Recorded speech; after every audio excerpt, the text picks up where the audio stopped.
एक जादूगर, वो भी बिना जादू के। सुनने में कितना ज़्यादा वियर्ड लगता है ना, बट हमारे इस मेन कैरेक्टर की कहानी इसी के अराउंड घूमती है। ब्लैक क्लोवर, लिटरली मैंने इस एनिमे से उतना ज़्यादा एक्सपेक्ट नहीं किया था। मैंने बस इसको रैंडमली देख लिया और सच में बहुत ज़्यादा अमेजिंग है। अब इससे पहले मैं स्टोरी के अंदर घुसूँ या फिर प्लॉट के ऊपर बात करूँ या फिर क्या तुम्हें इस एनिमे को डब में देखना चाहिए सब में, उससे पहले मैं थोड़ा-सा तुम्हें कैरेक्टर्स के बारे में बता दूँ जो इसमें एक इम्पॉर्टेंट रोल निभाते हैं।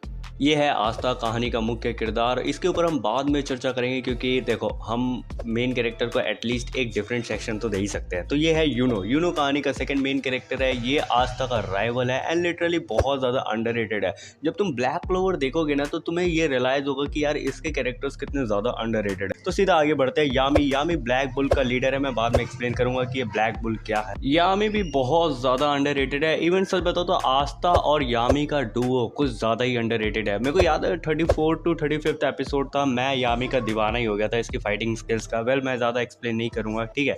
तो अगला है लक। इसे मार धाड़ पसंद है एंड इसकी भी एक ट्रैजिक स्टोरी है जिसके ऊपर मैं बात नहीं करूंगा क्योंकि स्पॉइलर हो जाएगा, ठीक है। ये है फिनरल। फिनरल एक प्ले बॉय है। अब ये मत पूछना कौन से स्पोर्ट का। तो अब आस्था की बात कर लेते हैं। आस्था अपनी कहानी का मेन कैरेक्टर है, ऑफ कोर्स ये बात तुम्हें पता है, ठीक है। मैं ये नहीं कहूंगा कि ये सबसे बेस्ट मेन कैरेक्टर है, बट मैं ये जरूर कहूंगा one of the best main character है। देखो ये लिटिल बिट अनोइंग लग सकता है, लेकिन मैं देखो तुम्हें अब एक 15 साल के बच्चे से तुम क्या ही एक्सपेक्ट करोगे। 15 साल की उम्र में ये 1000 पुशअप्स मारता था। आई नो ये एक एनिमे है बट फिर भी, ठीक है।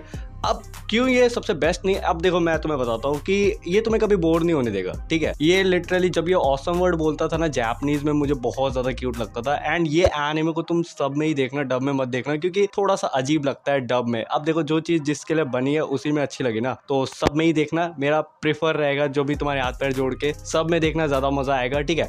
मैं पिछले 2 मिनट से बोल रहा था एंड मुझे अब रियलाइज हुआ कि वॉइस ओवर हो ही नहीं रहा, मेरा दिमाग घूम चुका है। तो प्लॉट के ऊपर बात करते हैं। पता नहीं जापानीज लोगों का क्या रिश्ता है डीमंस के साथ। हर एक एनिमे में डीमन लाना जरूरी है क्या, लेकिन कोई बात नहीं, कूल लगता है। तो हम सीधा प्लॉट के ऊपर बात करते हैं। तो बेसिकली आस्था जो है, जिसको जादू नहीं आता बट वो जादूगरों का राजा बनना चाहता है। इन शॉर्ट वो विजार्ड किंग बनना चाहता है बट उसके पास कोई भी जादू नहीं है। एंड पता है क्या है, ये एक स्पेल बुक यूज करता है जिसका नाम ग्रिमोरा होता है। एंड जिस भी एनिमे में स्पेल बुक या फिर ये लो बुक कंसेप्ट आ जाए ना, वो सच में मास्टरपीस है। सबकी नहीं बात कर रहा, लेकिन मैंने जितने भी एनिमेस देखे, लाइक जेच बेल ले लो, डेथ नोट ले लो, वो सच में मास्टरपीस बन जाती है। पता नहीं क्यों, मुझे तो बहुत ज्यादा इंजॉयबल लगते हैं। इसमें कुछ 9 डिफरेंट स्क्वाड्स है जो बहुत ज्यादा करीब है विजार्ड किंग बनने के। एंड इसी में से एक स्क्वाड है ब्लैक बुल जिसका कैप्टन है यामी। एंड इसमें अपना आस्था भी है। एंड तुम इसे लूजर्स का ग्रुप भी कह सकते हो क्योंकि इसमें हर कोई लूजर है। अगर मैंने ये यामी के आगे बोला तो पक्का मुझे खत्म कर देगा।